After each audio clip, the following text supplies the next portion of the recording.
Bom dia, boa tarde, boa noite para o horário que você estiver vendo essa aula.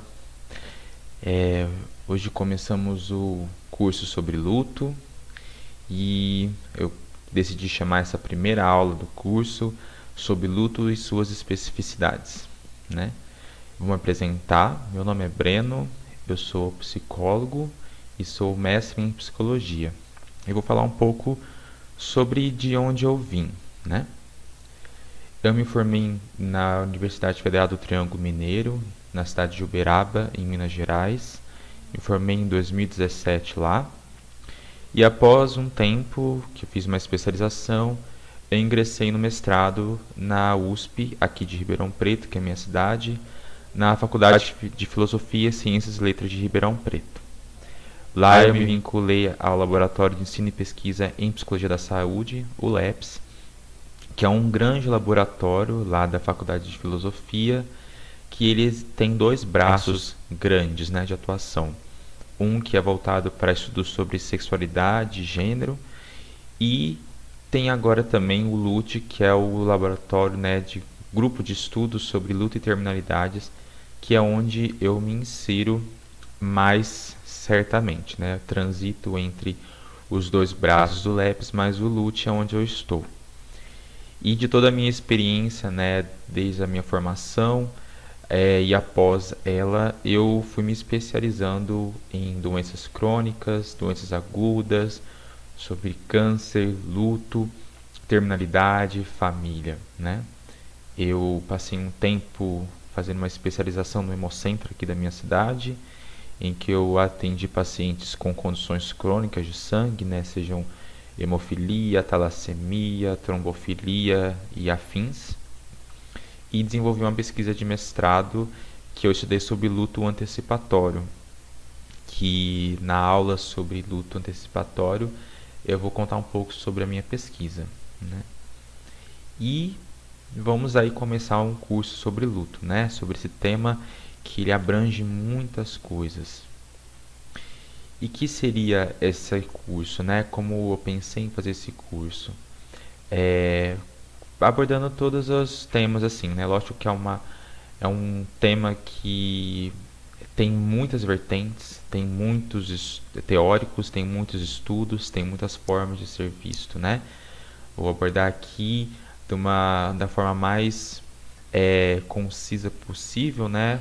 E lógico que é algo que para quem tem interesse continue estudando, né? Continue pesquisando, se inteirando sobre os autores, sobre as inúmeras teorias, né? Então, esse curso ele vai contar com essa primeira aula em que eu vou falar sobre a definição de luto e algumas teorias, e vou contar também com algumas outras aulas sobre morte e luto na hipermodernidade, luto antecipatório, luto complicado, o luto coletivo, luto nas crianças, luto não reconhecido, luto e pandemia, luto de profissionais da saúde, entre outros temas que vão ser abordados, né? Trouxe apenas alguns para você que estiver aí assistindo ter uma noção do que vai ser tratado durante as aulas do curso, ok? Então, primeiramente, como vamos falar de luto, gostaria que a gente fizesse um exercício, né, para pensar sobre o que é o luto, né, e como ele entra nas nossas vidas. Vamos pensar que todos nós temos uma vida, um plano de vida, né? Alguns podem colocar que é um livro que a gente escreve na nossa vida, né? Aquelas mensagens de começo de ano, né? De capítulo 1 de 365, né? Nós vamos sempre planejar nossas vidas, seja em a curto, médio e longo prazo. Temos aquela ideia de que a gente cresce, né? A gente trabalha, forma família ou não, né? Não tem uma regra, né? Porque cada um tem sua forma de viver a vida. Mas nós temos planos, nós temos expectativas, nós temos sonhos, nós temos projetos, nós vamos nos implicando em projetos novos, às vezes nós mudamos, né? Começamos um trabalho, depois nós saímos, às vezes a gente conhece uma pessoa, depois a gente não está mais com essa pessoa, né? A gente muda de casa, a gente muda de cidade, né? A gente tem várias mudanças que vão acontecendo na nossa vida. E todas elas são ligadas a gente pensar no nosso futuro, sobre o que a gente quer para a nossa vida, como que a gente planeja conseguir, onde a gente quer chegar, o que a gente quer alcançar no nosso futuro, né? E aí, novamente, é um futuro tanto próximo quanto um futuro mais longo, né? Seja um emprego, seja um carro, seja uma melhor condição de vida, seja conseguir ajudar o próximo. A nossa vida é perpassada por sonhos e expectativas. E às vezes acontecem coisas na nossa vida que a gente vê como uma barreira, como uma parede, como um obstáculo para várias coisas que a gente planeja. E isso pode ser várias coisas, né? A gente tem um tempo na nossa vida para várias coisas. E às vezes a gente tem que é defrontado com a perda, às vezes, de um emprego. A gente é defrontado com a perda de uma roupa que a gente gosta muito, que às vezes estragou sem querer, caiu água sanitária, ou o nosso cachorro comeu a roupa, ou é, caiu alguma coisa que não tem mais conserto, ou então a gente perde um animalzinho de estimação, alguém que a gente tinha um vínculo muito próximo, estava lá conosco há alguns anos ou meses, dependendo. A gente pode perder um direito, né? Algo que é nosso por direito, né? Seja é uma liberdade, seja um direito de ir e vir, um direito a se comunicar, né? Falar sobre o que pensa. A gente pode perder isso também. A gente pode perder um amor, né? A gente pode terminar um namoro, terminar um casamento, a gente pode terminar uma amizade também que envolve amor, a gente pode finalizar uma relação com alguém da nossa família também, ficar brigado e a gente não ter mais essas relações nas nossas vidas. E a gente pode perder vidas também, tanto a nossa quanto a vida de alguém próximo, seja por uma doença, seja por causa de um suicídio, seja por causa de um homicídio, né? Seja por N motivos que levam alguém à morte. E esse processo que a gente passa quando a gente tem a perda de algo que é importante para nós, esse processo de compreender que aquilo que a gente perdeu não existe mais, não existe mais esse vínculo, é o que a gente chama de luto. O luto é essa reação à perda de algo que é importante para nós, algo que a gente tem um vínculo que é significativo. Então, Freud, né, em 1917, pegando um dos teóricos, né, um dos primeiros teóricos a falar sobre o luto, quando ele escreveu O Luto e Melancolia, né, um livro dele que ele fala sobre os aspectos do luto e da melancolia. A gente vai falar um pouco mais deles à frente. Ele começou a escrever sobre isso, né, como os estudos sobre lutos que foram ganhando mais força após as grandes guerras, né? Tiveram tantas perdas, tantas vidas que foram ceifadas por causa das guerras e a reação que tinha na população, né, nas pessoas, por todas essas coisas que foram perdidas provenientes da guerra. Então Freud ele colocou que o luto é uma reação à perda do objeto amado, a perda de interesse pelo mundo externo, uma vez que esse não evoca o objeto e gera necessidade de substituí-lo. Ou seja, o luto é um trabalho de adaptar-se à perda, é de entender que aquela perda, aquele objeto amado, que aí pode ser vários, como eu falei no slide anterior, não existe mais. E a necessidade de uma reorganização, de se ver novamente, de se encontrar novamente no seu eu e viver no mundo desconhecido, um mundo que não é mais como a gente imaginava que era, porque não existe mais alguma coisa. E isso vai se dar de menor ou maior grau dependendo do tipo de perda, que a gente vai falar um pouco mais à frente. Então, o luto em si, ele é uma patologia, né? Existem várias discussões sobre o luto nos manuais psiquiátricos, né, de como ele é colocado nos manuais, sobre o tempo de luto, quando é que esse luto é considerado patológico ou complicado, né, que é o termo mais corretamente utilizado, né? Será que o luto é um estado, é algo que a pessoa fica num momento assim da sua vida e falar que ela está enlutada? Sim, ela está, mas será que é um estado que a pessoa fica? Não é bem assim. A gente tem que parar para pensar um pouco melhor, né? Que o luto ele não é uma patologia e não é um estado. O luto é um processo. É um processo que nem sempre a gente pode falar que tem um fim, né? Estar em luto é lidar com as perdas, né? Com as perdas que a gente vai ter ao longo da vida. Nós vamos ter perdas independente de qualquer coisa, sejam elas quais forem. E as perdas são a nossa possibilidade, não única, de entrar em contato com a nossa humanidade, de lidar com as nossas cicatrizes, né? De poder pegar essas cicatrizes, né? Essas dores, esses machucados, essas feridas que uma perda traz e conseguir cicatrizar elas. E não necessariamente quer dizer que ela às vezes não vai doer mais. Existem cicatrizes que doem, existem cicatrizes que a gente olha e elas nos incomodam, mas é esse processo de se adaptar a esse mundo, a essas dores, de uma forma em que elas não tragam tanto sofrimento, né? O luto é esse processo da experiência da ruptura, né? Que ele é enraigado, né? Ele bebe dessa desorganização. Quando a gente perde algo, né? E aí falando às vezes de algumas perdas que são bem significativas, como uma relação ou alguém que morre, né? Traz essa desorganização, nós ficamos perdidos, nós ficamos sem rumo, nós levamos um tempo para poder colocar as coisas em ordem. É uma vivência que ela é turva, ela é laboriosa, ela traz trabalho, ela traz angústia, traz esse aperto.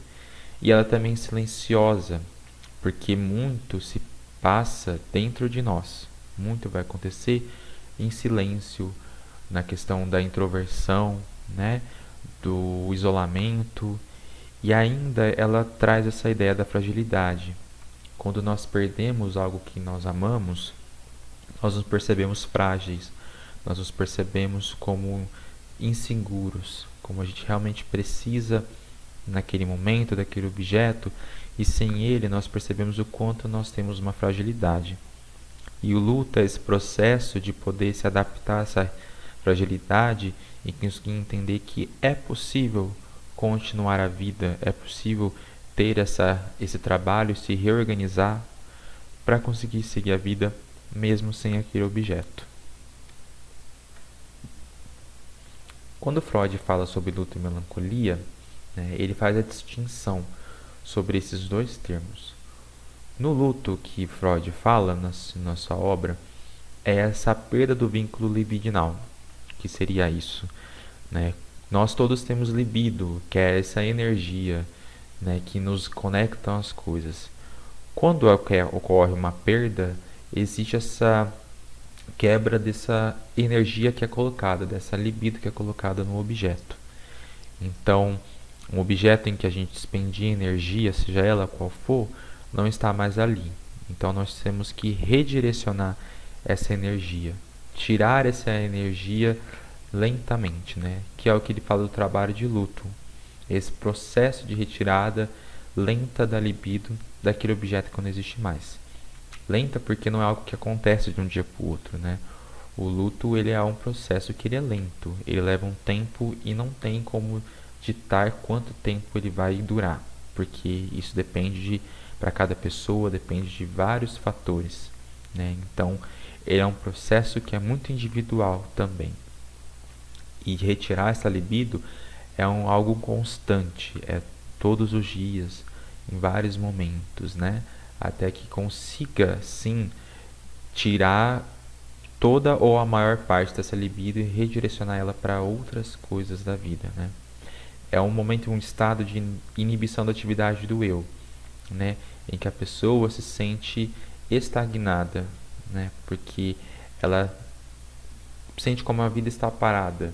Ela não consegue tirar, né, de vez essa libido do objeto, e ela sente a necessidade de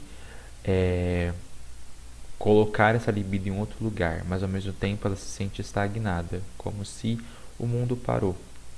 E esse é o luto como Freud trouxe. Já a melancolia é um processo totalmente inverso, né? Porque aí existe uma identificação narcísica com o objeto.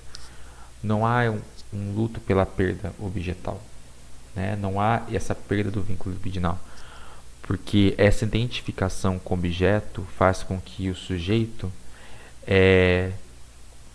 traga toda a angústia, todos os sentimentos que ele tem em relação ao objeto perdido, sejam eles bons, negativos no caso, né, bons ou negativos, mas principalmente os negativos, trazer ele para dentro de si, né? A pessoa, ela pega toda a raiva, toda a angústia e direciona para si mesma, para o próprio ego. Ela se identifica com o objeto nessa forma em que existe esse empobrecimento subjetivo, né? Ela não consegue separar o objeto de si. Ela e o objeto são uma coisa só. Então, por isso que não há a perda objetal. Não há esse trabalho de luto. Na questão da melancolia, é conseguir ajudar a pessoa a ter essa separação entre o ego e o objeto, para que ela consiga iniciar o trabalho de luto e assim retirar essa libido que está toda direcionada para si mesmo. Uma das pioneiras também nos estudos sobre luto é Elizabeth Kübler-Ross, né? Que muito se fala na psicologia sobre as fases do luto que ela teorizou quando ela atendia pacientes em estado terminal, né? E ela, pelos seus contatos com os pacientes que ela atendia, ela foi vendo algumas reações, né, que esses pacientes iam tendo ao longo do tratamento. Que aqui a gente faz uma separação didática como se fosse uma questão linear. Mas é importante frisar que essas fases, elas não são nessa ordem que acontece e não necessariamente a pessoa vai passar por todas elas. A questão do luto como processo é pensar que essas fases elas vão oscilando. Pode começar na negação, ir direto para a depressão, e aí para aceitação, voltar para a raiva. É um processo de vai e volta, e não necessariamente a pessoa vai passar por todos. Mas explicando um pouco sobre cada um, né? Essa fase da negação, que é bem no comecinho, né? Que acontece em muitos momentos.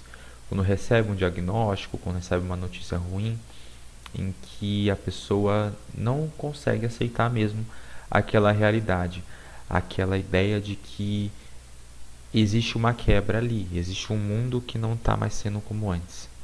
Em alguns momentos essa negação ela também é positiva, como uma forma de proteção para a pessoa contra todos os sentimentos negativos que surgem, que são esperados, que são comuns de uma quebra de vínculo, né?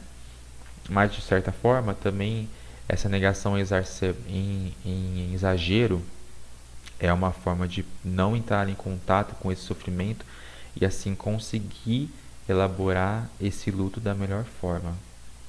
A fase da raiva é o momento em que a pessoa se revolta com muitas coisas, se revolta com, se ela está doente, por exemplo, se revolta com os médicos, acredita que não é verdade o que está acontecendo com ela se revolta com a família, né? Ela se revolta com Deus, revolta com ela mesma, ela se revolta de pensar que tem pessoas que não estão doentes e que ela está passando por aquilo, que é uma injustiça, né? Como ela pode estar doente, como ela pode estar passando por um sofrimento e as outras pessoas estão bem, né?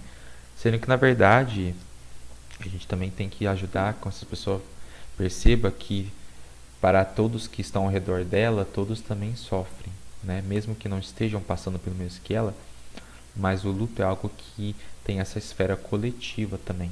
Das pessoas que estão próximas, que a amam, também sofrem com o que está passando por ela. Então, esse momento de raiva é quando ele é direcionado para várias coisas em que a pessoa se percebe injustiçada. A fase da barganha é a fase em que a pessoa tenta negociar alguma melhora, né? Se ela estiver doente, ela tenta negociar com Deus, por exemplo, ou com alguma figura sagrada, caso ela não tenha uma religião em si, mas tenha uma espiritualidade, ou como nesse momento a pessoa pode se vincular a algo religioso, a algo do sagrado, como uma forma de encontrar uma fonte de apoio. Então ela vai negociar essa cura, vai negociar esse momento em que, se ela fizer tal coisa, que ela consiga ter alguma melhora no seu quadro, uma melhora no seu sofrimento, né? E tem a fase da depressão, que é quando as outras fases, né, quando a pessoa começa a aceitar um pouco melhor que sim, aquilo está acontecendo, que mesmo que ela teve raiva, mesmo que ela tentou negociar uma cura ou uma melhora dos sentimentos dela, mas que aquilo é uma realidade e que está batendo ali. É onde tem a fase da depressão, que é onde a pessoa começa a ficar mais cabisbaixa, começa a ficar mais desanimada e sentir que não vai ter muito o que fazer, né? Que aquilo é algo que vai acontecer de qualquer forma, que está acontecendo de qualquer forma. E aí entra a fase da aceitação, que a gente pode falar que é a fase final, mas nem sempre quer dizer que vai ser uma fase final, né? Que é entender que sim, existe uma perda ali, existe um luto e que é necessário conviver com ele, que é necessário olhar ele de frente e entender o que ele pode trazer. O luto ele vai ter muito aprendizado, sim, mesmo com todo o sofrimento, ele carrega em si um certo aprendizado. Então a aceitação vai ser nisso, de aceitar se ela tem que fazer um tratamento, aceitar que alguma pessoa não está mais na sua vida, que você pode sim e precisa, é importante que você continue a sua vida, que é possível isso, né? Acho que pensar no luto é realmente entender que é possível continuar, que é possível ter caminhos para seguir, para lidar com aquele sofrimento. É possível sobreviver ao luto. A gente pode pensar também uma outra teoria, que é esse autor Parks, que eles Colin Murray Parks, né? Ele fala muito sobre luto também, é um autor muito importante. Ele traz essa ideia da transição psicossocial, quando ele vai falar sobre luto, né? Ele fala que essa questão do luto é uma sensação de deslocamento entre o mundo que é e o que deveria ser, né? Então essa ideia de que existe um mundo que você imaginava, que você estava acostumado, e agora, por causa de alguma notícia ruim, esse mundo não é mais como ele era antes. Então ela tem essa sensação de deslocamento, que ela muito traz esse sentimento de mutilação, ou de vazio, né? De algo que está te cortando, ou que está faltando alguma coisa, que está um buraco realmente dentro de si. E como é importante reaprender o seu modelo interno de mundo, como é importante refazer os seus conceitos, suas definições de mundo, para poder se sentir novamente dentro desse mundo que agora é onde a pessoa está vivendo, que é o que o Park chama de mundo presumido. O mundo presumido, como o autor teoriza, é todo o mundo em que a gente conhece, o mundo que a gente criou dentro das nossas vivências, dentro das coisas que a gente foi passando ao longo da nossa vida, as relações que a gente criou, tudo que isso a gente vai vivendo, vai criando dentro da nossa psique um mundo que a gente fala que é o meu mundo, o que é a minha vida. É isso aqui, é isso que eu conheço, é isso que faz parte de mim. Então, quando ocorre algo significativo, como uma perda, né, que envolve essa questão do luto, esse mundo ele não existe mais.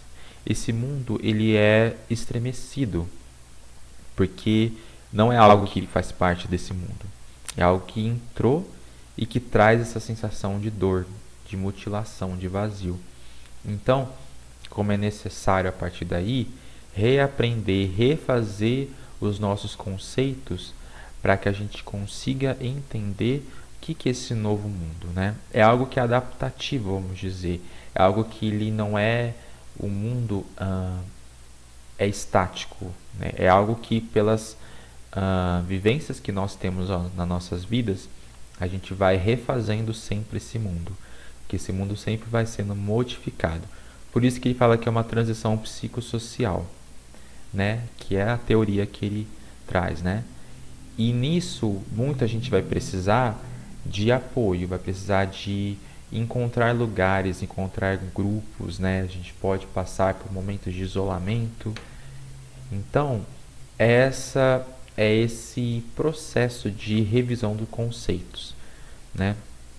E em que a gente vai ter, como eu falei, esses momentos de isolamento, de introspecção, e como nós vamos nos aproximar de pessoas, de grupos, nós podemos às vezes nos tornar ativistas em alguma pauta por causa do que nos aconteceu. Então, é importante pensar, né? Psicossocial fala sobre essa questão de que o nosso, né, entorno, as nossas redes de apoio, de contato, elas também entram nisso, elas também sofrem modificações.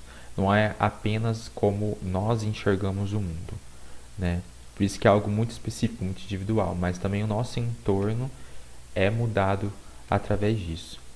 E não é uma transição que se restringe somente ao luto, né? A gente está falando aqui sobre luto porque é o tema da aula, mas isso é para toda e qualquer perda significativa que nós tivermos em nossa vida, para todo e qualquer evento significativo que nós tivermos, como por exemplo, se uma pessoa perde uma perna, né, e ela tem que viver também esse luto por uma perna que não tem, né? Isso também tem um luto, mas não necessariamente é uma perda ali de uma vida, né? É um mundo que ela conhecia em que ela, por exemplo, era um atleta, né, que fazia um certo esporte que precisava das pernas, e ela perde uma das pernas e às vezes não consegue mais fazer aquele esporte que ela fazia, né?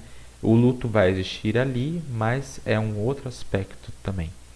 Então, essa é uma das formas que esse autor fala sobre como nós podemos viver o luto que acontece realmente na visão dele, né? Sobre essa questão do luto. E o Parks também, ele traz nas suas as obras, né, sobre alguns sintomas que nós passamos durante esse processo, né? Que ele vai falar primeiro do estado de alarme, que vai ser definido pelas respostas fisiológicas que nós vamos ter. Então, vamos ter reações que mexem com o nosso sistema nervoso, que vão mexer com as sensações que nós temos no nosso corpo, né? Então, tudo isso vai ser perpassado por nós durante as fases de luto. E é muito presente, né, nesse momento do alarme, sentimentos de raiva e irritação, como respostas a essa questão do luto. Nós temos também depois a fase da procura, que é uma fase que ela é marcada por episódios agudos de dor, ansiedade e dor psíquica. O Parks ele fala muito sobre algo que envolve o biológico também, né? Não só a psique, o emocional, mas também sobre como o luto atinge também a nosso corpo em si, como nosso corpo também sente através do luto, né?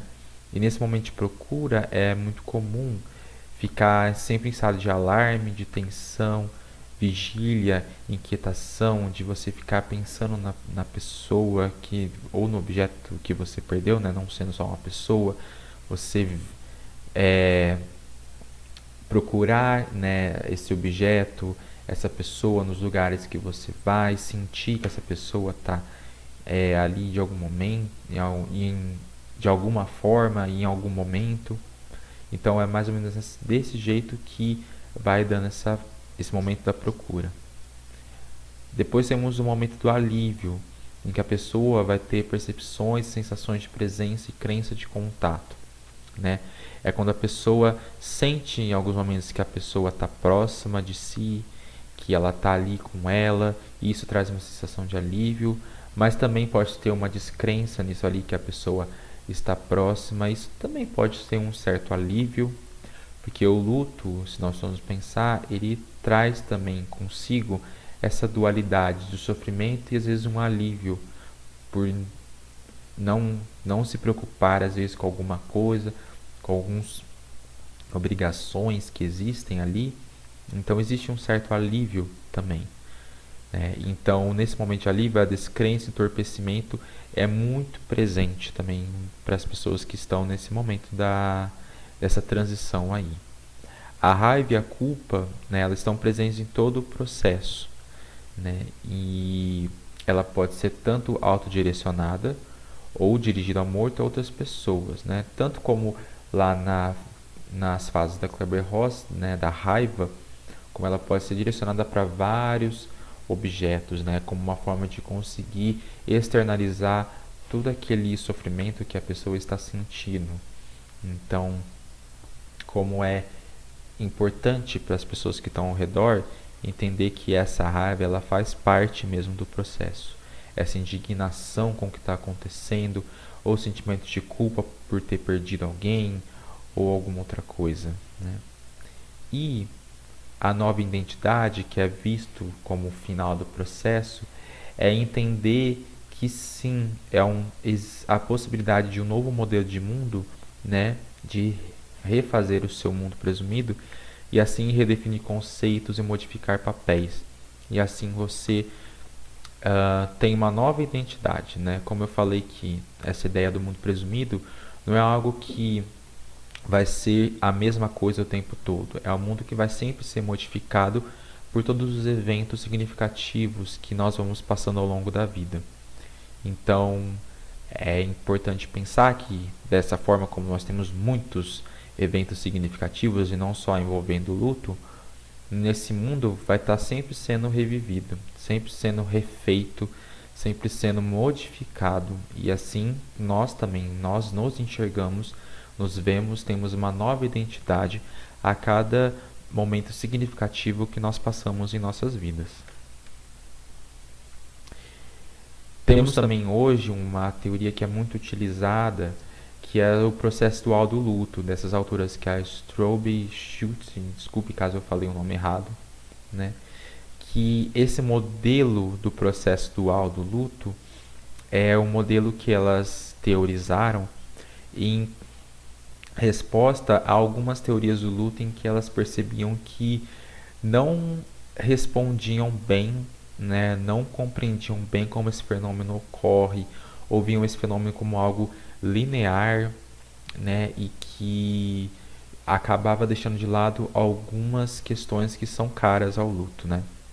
Então, esse processo que elas teorizaram, e longe, né, que as autoras no artigo em que elas escrevem sobre isso, longe de colocar isso como o maior, a maior teoria possível, né? Elas também deixam em aberto de que é uma possibilidade que elas pensaram através dos seus estudos na revisão de literatura, é pensar que o luto ele acontece com uma oscilação para a orientação para a perda e orientação para a restauração. O que é isso, a experiência da perda com essa oscilação?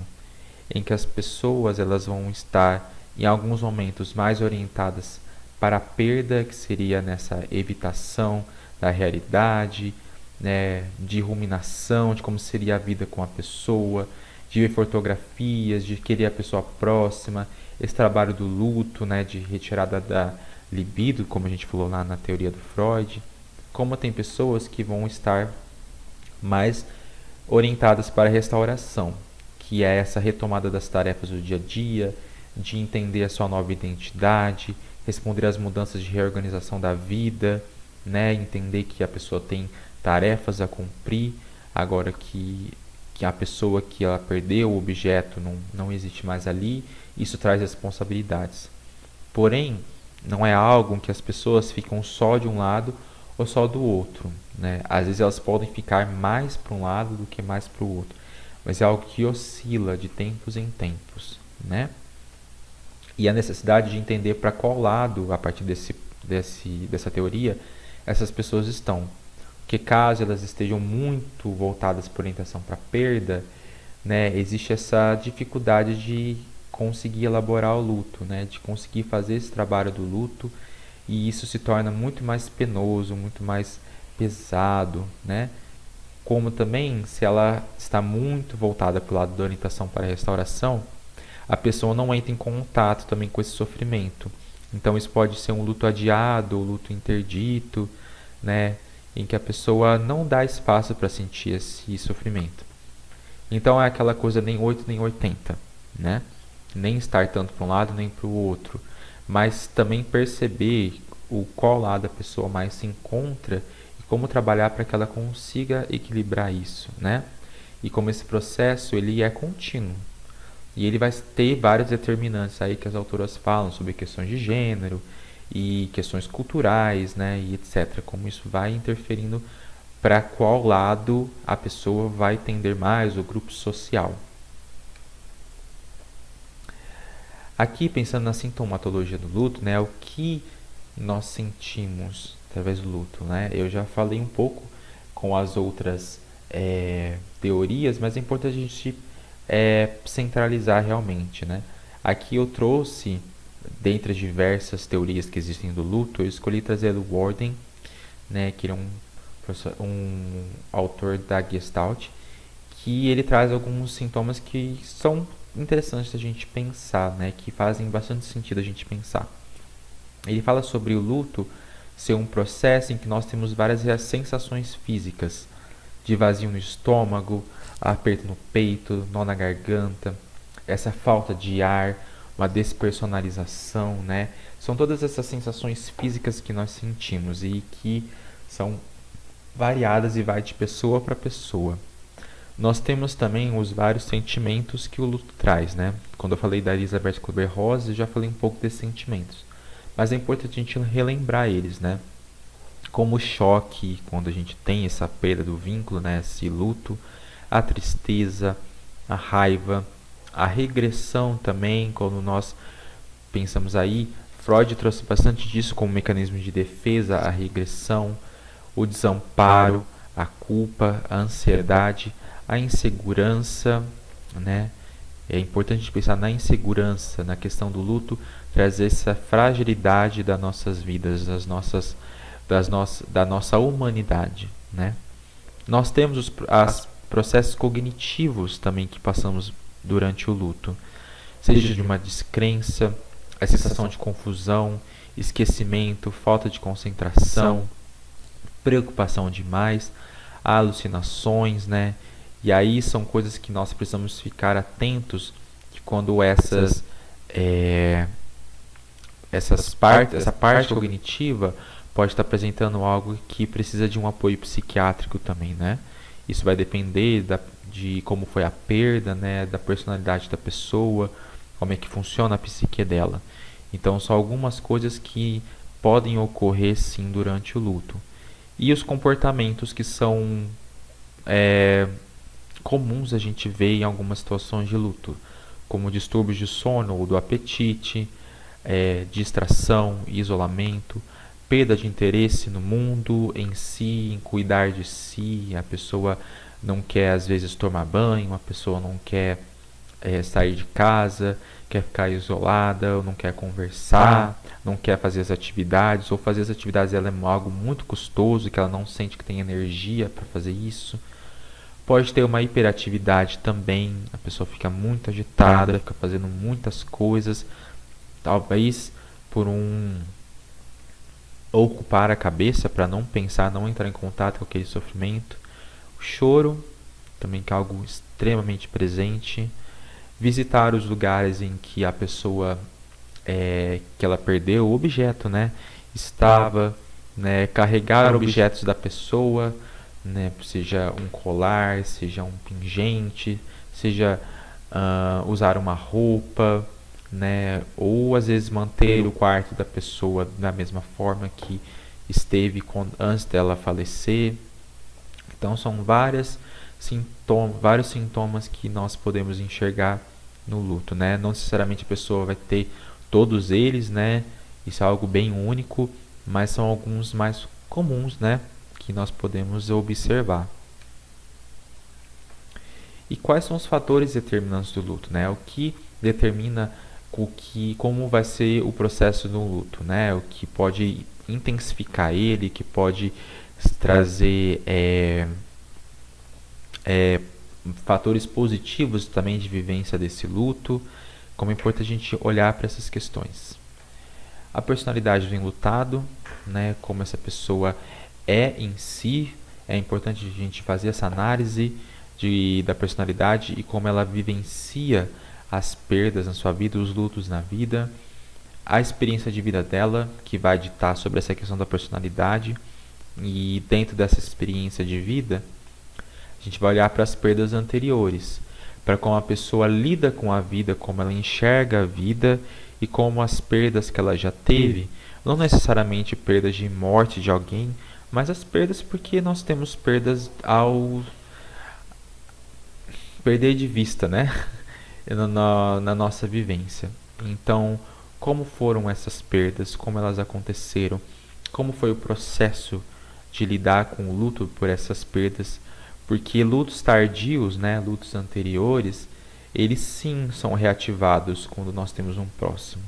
Então, se esses lutos não foram bem cuidados, a possibilidade de ter um luto mais pesado, né, numa próxima perda é muito maior. A história emocional prévia que entra aí, né, como essa pessoa sente, como são os sentimentos dela, como ela expressa esses sentimentos, e isso sim vai poder ditar como ela vai vivenciar o luto, o significado das condições de perda, né? Qual foi o sentido que a pessoa deu para as perdas que ela teve, como essas perdas aconteceram. Então, toda essa simbologia que ela teve nas perdas da vida, elas vão ser sim determinantes de como ela vai vivenciar as perdas futuras. A rede de apoio, né? Se essa pessoa ela é sozinha, se ela tem algum familiar, se ela tem amigos, se ela tem algum contato em alguma instituição, algum contato com figuras religiosas, né? Com quem ela pode contar? Com quem ela pode se abrir? Quem ela tem para se apoiar? Porque sim, o luto é um fenômeno que também é coletivo. E nós também precisamos do coletivo para vivenciar o luto. Então, onde essa pessoa encontra força? Isso vai ter influência em como ela vivencia o luto. A saúde física também das pessoas é algo que determina o luto, né? Porque vamos pensar assim, quando alguma pessoa está doente, né? Às vezes outras vão tentar minimizar algumas dores, né? Às vezes não contar sobre alguma coisa porque acha que a pessoa vai ficar mais debilitada da sua saúde, ou que a sua saúde física vai dificultar com que ela aceite alguma perda, né? Então isso é algo que a gente precisa também levar em conta.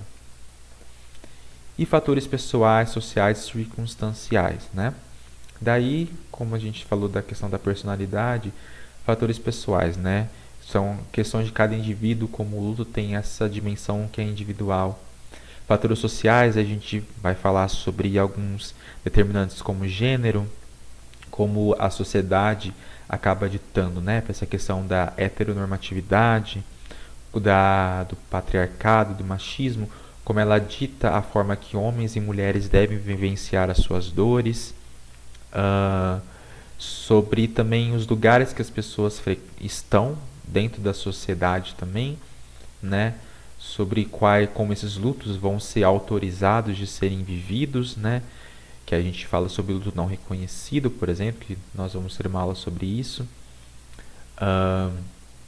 E também como essa cultura vivencia a vida, vivencia a morte, vivencia o luto, né? Como essa cultura pega uma morte, pega uma perda e como ela elabora isso. Isso vai ter influência também.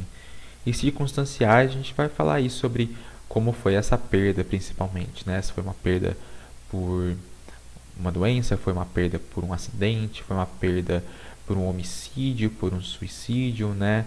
Se foi vários outros fatores que vão ditar como a circunstância em que a morte ocorreu, essa perda ocorreu, como ela vai influenciar no luto.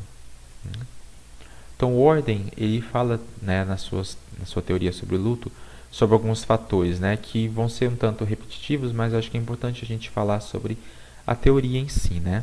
Ele fala que alguns fatores determinantes para ele são quem era a pessoa, né, quem ela morreu, qual era a natureza da ligação que ela tinha, se era alguém mais próximo, se era alguém mais distante, se era alguém que tinha um vínculo muito forte, um vínculo estremecido, as circunstâncias da morte, né, como a gente falou agora há pouco, como essa morte aconteceu, né, se ela foi uma morte violenta, se ela foi uma morte mais positiva, vamos dizer assim, né? Por exemplo, a pessoa morreu dormindo, que é uma morte que a maioria das pessoas gostaria de ter.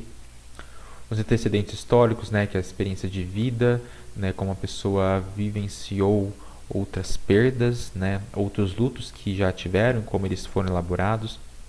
Variáveis da personalidade, variáveis sociais, né, repetindo o que eu trouxe aqui, mas falando da teoria, né, para cada pessoa, pela personalidade, ela vai ter sim aí uma forma de lidar com o luto e as variáveis sociais que eu trouxe aqui, né, como gênero, como grupo social em que você vive, a cultura em que você vive, como esses lutos são possibilitados de acontecer, de serem vivenciados. O Warden, ele traz também algumas tarefas do luto, né? O que a gente precisa fazer, né, para poder vivenciar esse luto e elaborar esse luto. Ele traz 4 tarefas. A primeira é aceitar a realidade da perda. Aceitar que aquela pessoa, aquele objeto não vai mais retornar. E que o contrário disso é a negação.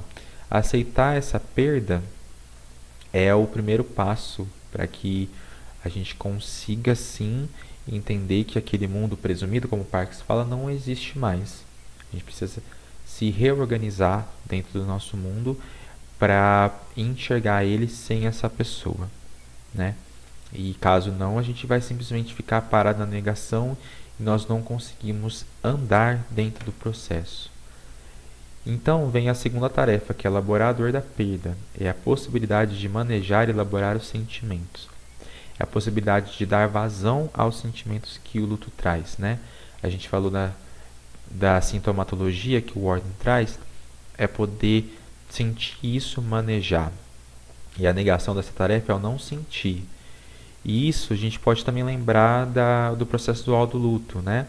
Quando está mais voltado para orientação à restauração, né? Quando a pessoa não entra em contato com os sentimentos que o luto traz. Então, não sentir é uma forma de adiar esse luto. E quanto mais você, né, o sujeito adia esse luto, mais difícil vai ser de elaborar ele, e as chances de viver um luto complicado, né, um luto que vai trazer aí umas complicações para o seu cotidiano, são muito maiores.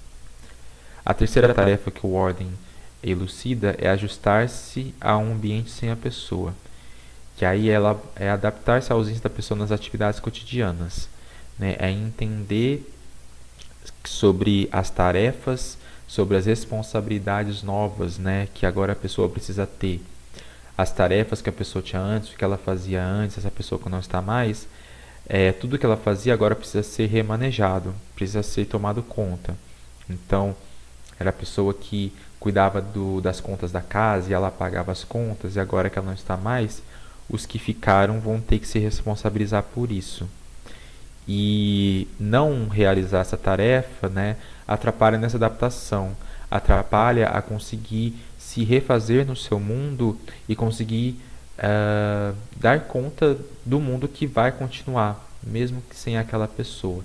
Então, como é importante dar um espaço, né, para aquela pessoa, que aí entra já na tarefa 4, e pegar essas responsabilidades e compreender que sim, é possível sim tomar essas responsabilidades, que a pessoa tem capacidade de fazer isso. Isso entra em acordo com a tarefa 4, que é reposicionar em termos emocionais a pessoa e seguir a vida.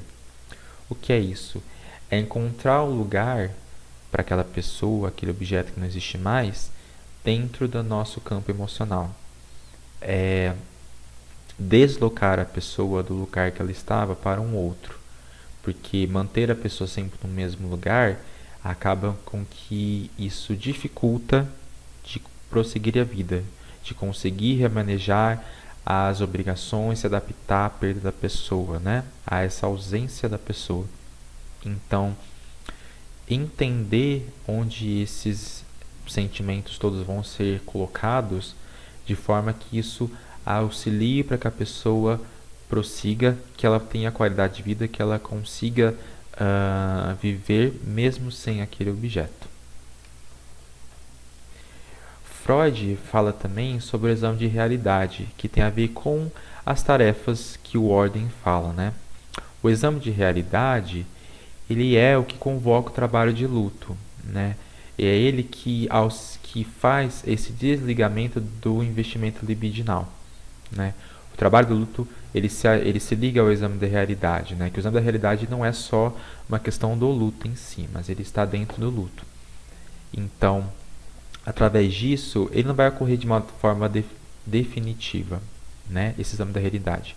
Ele vai ocorrer aos poucos, né? Como a gente falou anteriormente, Freud fala que o trabalho de luto é esse desligamento do investimento libidinal que é de forma lenta. O luto não é elaborado de um dia para o outro. Ele tem um tempo que para cada pessoa vai ser único. Então, não vai ser de um dia para o outro, de uma hora para outra, né? E ele vai ter momentos que vai ser como uma montanha-russa, momentos que vai ser mais agitado, né, com várias voltas, tem momentos que vai ser um pouco mais parado.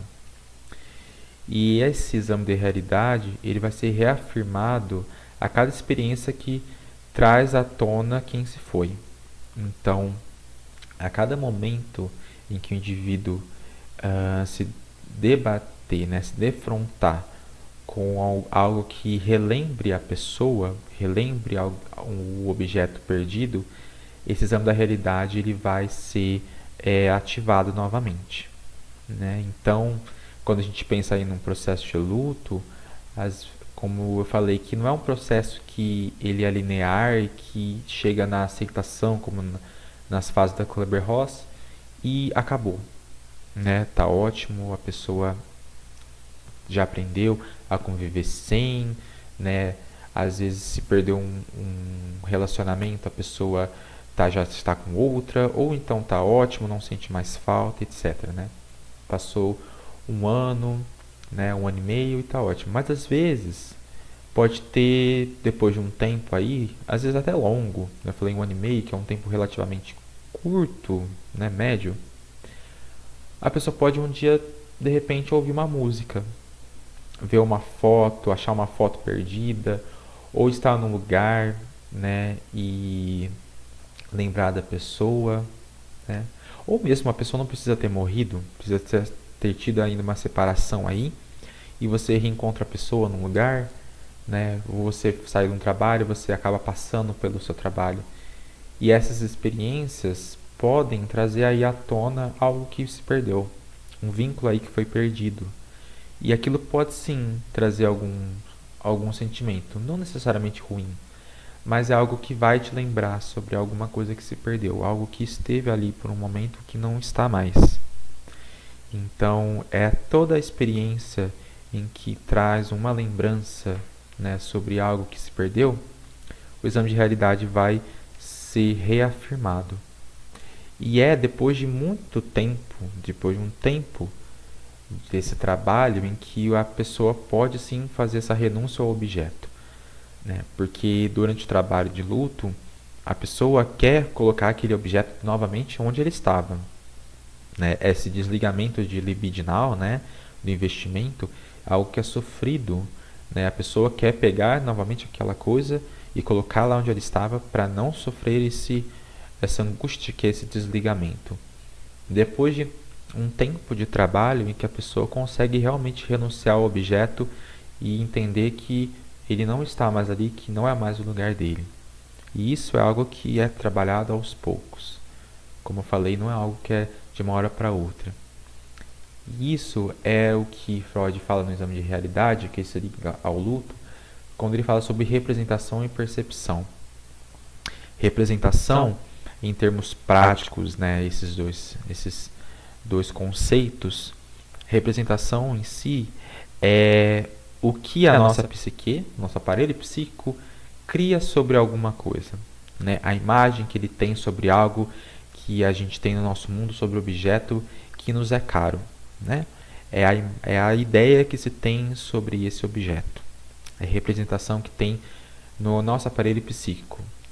E a percepção é os sentidos que a gente tem externos que evocam essa representação, né? Então, falando sobre o luto, a ideia do trabalho do luto aí é que nós temos uma representação do objeto, algo que a gente chama, e no nosso contato com o mundo externo nós temos a percepção, nós temos sinais, nós temos contatos com sensações que ativam essa representação que nós temos desse objeto. E quando existe o trabalho de luto, que aí o exame de realidade entra, é que essa percepção do objeto não existe mais.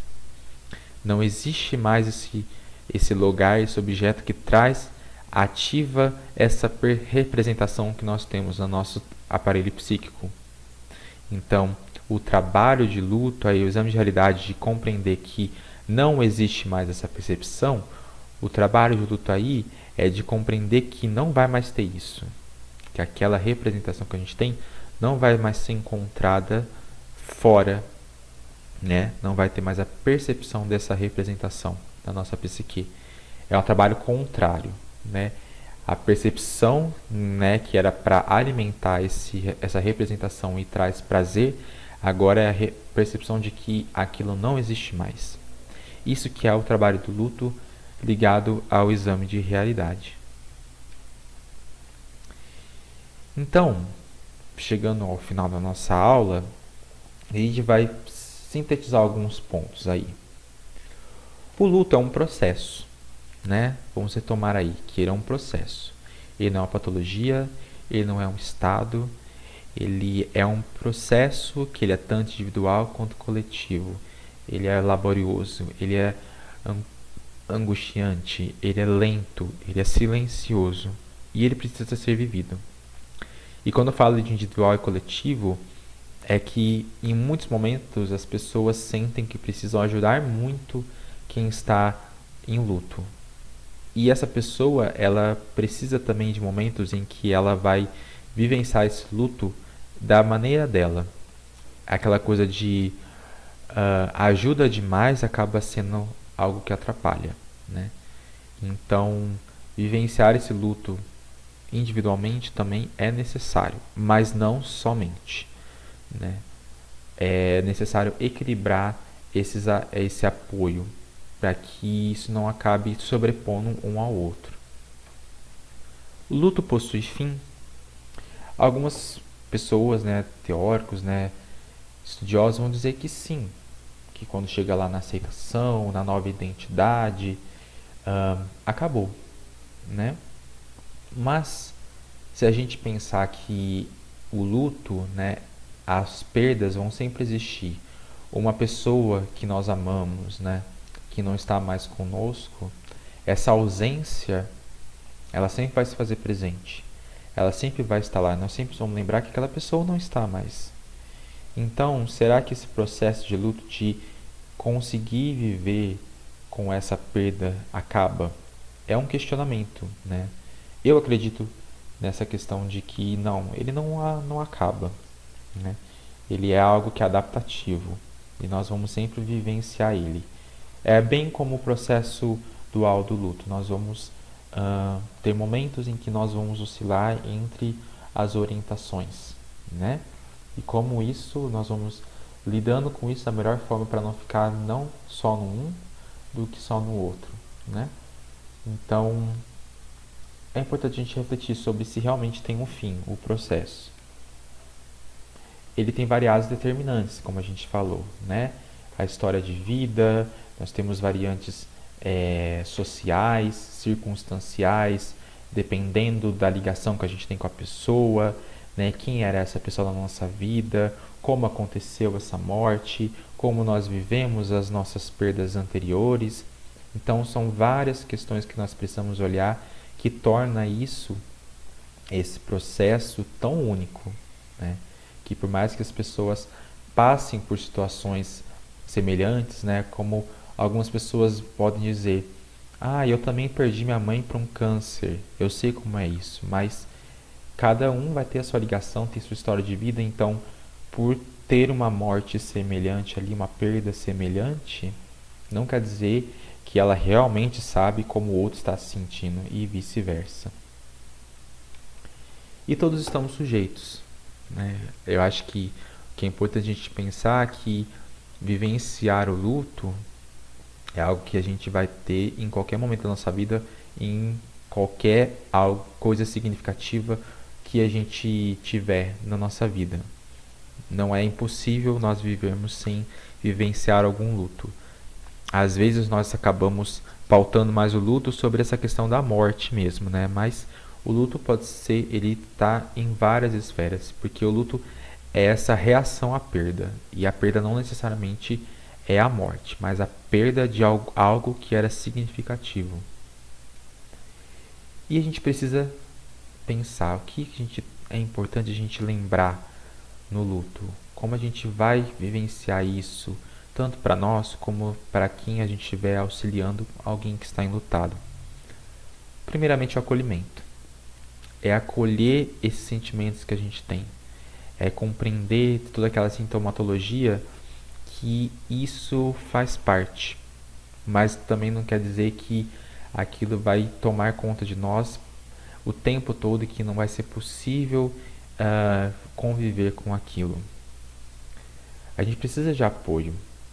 É importante a gente lembrar que esses sintomas são esperados e que tudo bem senti-los, né? E estar atentos. Estar atentos a esses sentimentos, né?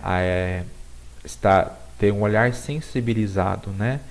Às vezes as pessoas ficam muito presas em não querer sentir aquela dor, porque temos que estar logo bem, temos que fazer nossas coisas. Isso vai muito de como a gente vai vivenciar as nossas dores, né? Na próxima aula, que é Morte e Luto na Hipermodernidade, eu vou falar um pouco sobre como a gente vivencia as nossas dores, como a gente silencia as nossas dores. Estar atento a isso e a gente dar vazão a esses sentimentos e validar eles, né? Não é dizer que a pessoa está de má fé, que a pessoa está preguiçosa, que ela não quer sair daquilo, né? É importante sim que a gente auxilie tanto o outro como a nós mesmos a conseguir nos orientar para a restauração, né? Conseguir produzir vida, qualidade de vida, mas não tirando esses sentimentos e pensar que momentos em que a gente não quiser fazer alguma coisa, que a gente estiver mais cabisbaixo e mais desanimado, que quer dizer que nós estamos fracassando. O luto não é um fracasso. O luto é uma reação à perda, e ela é esperada que essa perda traga sentimentos ruins também, traga essa desorganização. Então, não se sentir tão culpado por sentir esses sentimentos, ou até por viver a vida, né? Por querer ir num cinema e beber com os amigos, ou viajar, né? É importante a gente pensar que o luto não necessariamente tem que ser algo que tem que ser vivido só na alegria ou só na tristeza. É algo que vai passar por tudo isso, e que não podemos categorizar uma forma de vivenciar. Como eu falei, é algo muito único. Cada pessoa vai vivenciar da sua forma. E a gente tem que estar atento a como ela está vivenciando, se é uma forma que está trazendo mais benefícios do que malefícios, né? E buscar apoio quando necessário, né? É sempre importante a gente ter suporte aí quando a gente vai vivenciar uma perda. E esse apoio pode ser de todas as formas, né? Pode ser numa música, na arte em si, como uma forma de expressão, de elaboração dos lutos, das nossas angústias, Pode ser com os amigos, pode ser numa religião, pode ser na terapia também. Mas de qualquer forma, é entender que existe uma parte do luto que é importante da gente também abraçar quem está ao nosso lado, né? Aceitar uma mão quando essa nos é dada, e que isso não faz de você uma pessoa fraca, uma pessoa incapaz, né? Mas que sim, não, você pode sim ter ajuda, e que isso vai ser muito bom para você, para todo o seu processo. E era isso que eu gostaria de conversar um pouco com vocês.